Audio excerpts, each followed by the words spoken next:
ভাবুন তো, এমন একটি নদী যার জল রক্তের মতো লাল, কিন্তু কেন? প্রকৃতির খেলা নাকি কোনো প্রাচীন রহস্য? প্রকৃতির বিস্ময় আর ইতিহাসের মিশ্রণে লোহিত নদী যেন এক জীবন্ত কিংবদন্তি। তিব্বতের বরফ ঢাকা শৃঙ্গ থেকে অরুণাচলের গহন অরণ্য পেরিয়ে রক্তিম স্রোতে ছুটে আসে এক রহস্যময় নদী। প্রকৃতির লাল রঙে রাঙানো জল, অগণিত ঔষধি বন আর বহু সংস্কৃতির মিলবন্ধন। প্রতিটি ঢেউ যেন গল্প বলে এক মহাকাব্যের। চলুন আবিষ্কার করি লোহিত নদীর অপার সৌন্দর্য, বিস্ময়।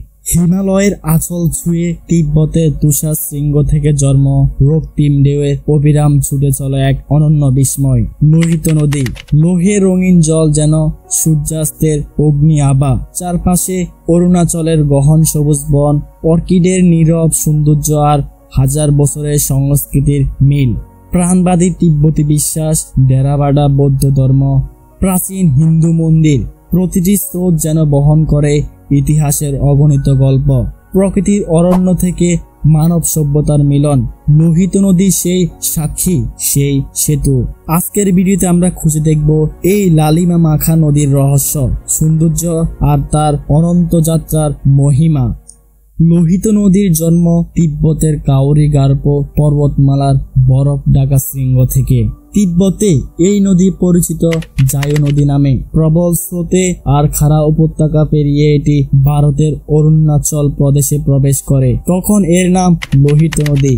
প্রায় 200 কিলোমিটার পাহাড়ি পথ অতিক্রম করে আসামের বিস্তীর্ণ সমতলে পৌঁছে এটি মিশে যায় ব্রহ্মপুত্র নদীর সঙ্গে। এই নদীর জল প্রকৃতির এক বিস্ময়। অতিরিক্ত লৌহ ও অ্যালুমিনিয়ামের কারণে পুরো স্রোত রক্তিম আভায় ঝলমল করে। সেই লাল রঙের জন্য এর নাম লোহিত, অর্থাৎ রক্তের মতো লাল। কিছু জায়গায় দেখা যায় লালচে ভাব, বিশেষ করে বর্ষাকালে, কিন্তু পুরো নদীর পানি লাল নয়। এর কারণ মাটি ও শিলায় আয়রন অক্সাইড এবং সমুদ্রের তলদেশে কাদার স্তর জমে থাকা।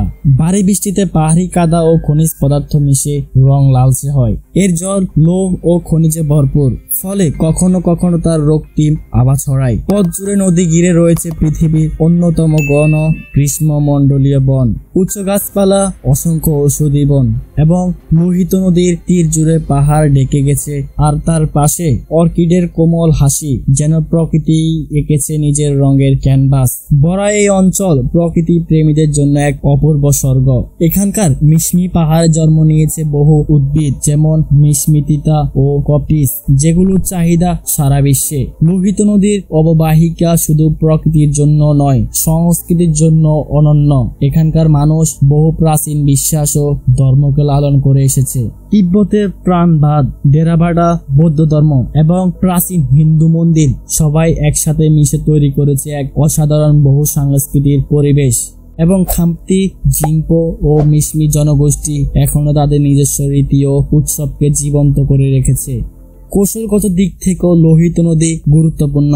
ভারতের সেনাবাহিনী বিভিন্ন প্রশিক্ষণ ও অভিযান এই নদীর তীর ঘিরে পরিচালনা করে। এছাড়া নদীর উপর স্থাপিত দোলা সাদিয়া সেতু, যা ভূপেন হাজারিকা সেতু নামেও পরিচিত, আসাম ও অরুণাচল প্রদেশকে সংযুক্ত করেছে। লোহিত নদী তাই শুধু একটি জলধারা নয়, এটি প্রকৃতি, ইতিহাস, ধর্ম ও মানব সভ্যতার এক জীবন্ত মিল কথা। এর প্রতিটি ঢেউ যেন আমাদের মনে করিয়ে দেয় প্রকৃতির সৌন্দর্য আর সংস্কৃতির বৈচিত্র্য কতটা অমূল্য। লোহিত নদী, রক্তিম ঢেউ, ঘনবন এবং শতাব্দীর সংস্কৃতির এক জীবন্ত সাক্ষী। প্রতিটি বাঘ যেন আমাদেরকে বলে দেয় প্রকৃতির রূপ, ইতিহাসের গল্প আর মানব সভ্যতার মিলন। লোহিত নদী প্রকৃতির লাল কাব্য, ইতিহাসের অনন্ত মহাকাব্য। আপনি কি আরো এমন অদ্ভুত নদী ও প্রকৃতির রহস্য জানার জন্য প্রস্তুত? তাহলে সাবস্ক্রাইব করে আমাদের পাশে থাকুন। ভালো থাকবেন, সুস্থ থাকবেন। আল্লাহ হাফেজ।